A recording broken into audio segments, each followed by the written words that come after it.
Looking for life in the sea can be like a fantastic game of hide and seek. In most places, you're not going to find very much. But in some, you'll find areas absolutely teeming with life. Now, most of these famous ones are probably tropical, like the Maldives or the Great Barrier Reef. But recently, I've been finding out about an area which isn't so tropical, right here in Scotland. I've just started a podcast with my friend Nicolette. It's called SeaGazing, and in it we talk to community groups and to artists and scientists who are telling their own sea stories. And I'm finding out about the immense diversity of life that we have right here. Or to be more precise, just out there. You dive in and you submerge yourself below the waves, and there's so many other creatures. You know, we've got the brainy octopus, quite literally, they've got 9 brains, to the kind of shimmering sea mice that like crawl across the seabed. They're actually a type of worm, not a mouse, but they've got a kind of furry, felty back that glimmer as they crawl across the seabed. We have lemons in the sea. I didn't know about the lemon. They're like a type of sea slug. We've got cucumbers, sea cucumbers. It's amazing because there's so many weird and wonderful animals, and you never know what you're going to find when you go diving. I spent most of my childhood summers, well, most of my summers actually, on an island called Tiree, going out lobster bossing with my family. And we had an old wooden boat, and we had about 7 or 8 lobster creels that were made out of hazel. And inside, there was such a variety of things to see. So there was sort of dog whelks and conger eels and sea urchins and cuckoo wrasse and rock cod, and then green crab, velvet crab, brown crab, and then if you were really lucky there was a lobster. And that really sort of cemented my interest in the sea and my love of the sea, and just the excitement of everything that's within it. There are 18,000 kilometres of coastline in Scotland. That's roughly a straight line distance between Edinburgh and parts of Australia. So it's no wonder that we have some amazing habitats suitable for the biggest species on our planet. In all, 23 species of whales, dolphins and porpoises have been recorded in Scottish waters, and that's about 1/4 of the total species in the world. I remember the first time that I saw a dolphin in Scotland and realised that it was something really special. It was at Spey Bay, and I was volunteering there at the time, and I had been waiting for a long time at that point to see a dolphin. I'd been standing on the hill that they have, getting overly excited every single time I saw, a wave or a duck, just because I thought it might have been a fin. And the first time I saw one, it was just, I screamed. I definitely didn't keep my cool at all. I kind of screamed and, shouted to everybody that was in audible distance of me that there was a dolphin there.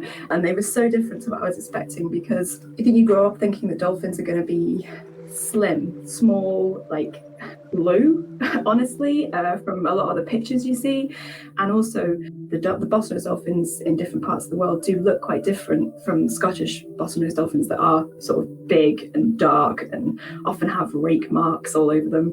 And I was just super impressed. I thought this is a really amazing top predator and just doing its thing, and I'm able to see it from shore. It was great.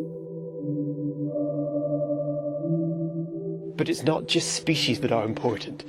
The habitats they live in provide optimal conditions for them to grow and thrive, but they can also directly benefit us. Beds of rolling seagrass, a flowering plant that grows underwater, can take up an amazing amount of carbon every year, as well as providing shelter for baby fish and invertebrates. But that's not all.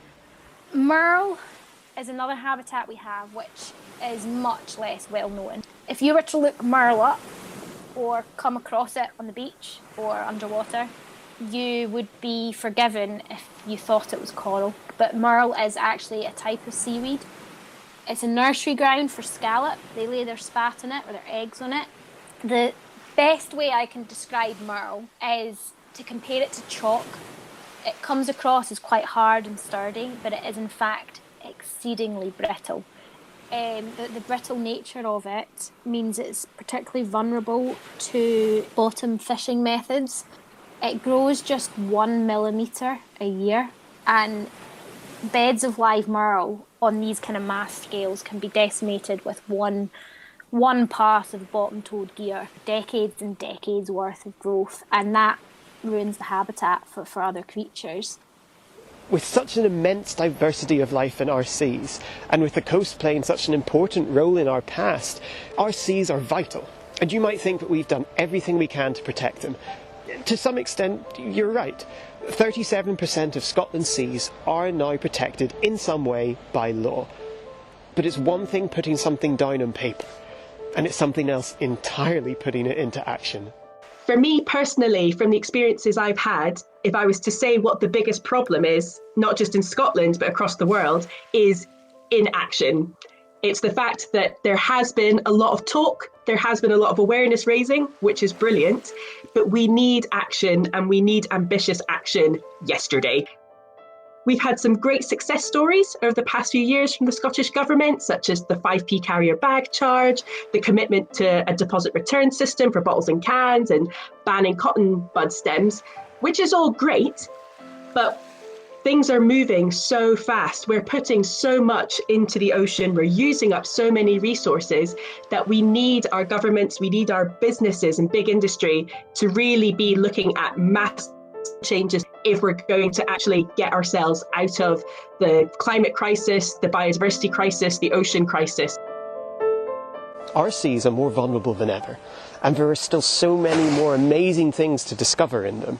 And you don't have to be a marine biologist to care about the ocean, to want to protect it, and to have your own sea story. Citizen science projects and local organisations are the lifeblood of marine conservation around the world. So wherever you are today, tropical or not tropical, Scotland, South Africa, Australia, Trinidad, I have two questions for you. What do you think of when you picture the sea? And what do you want to do to protect it?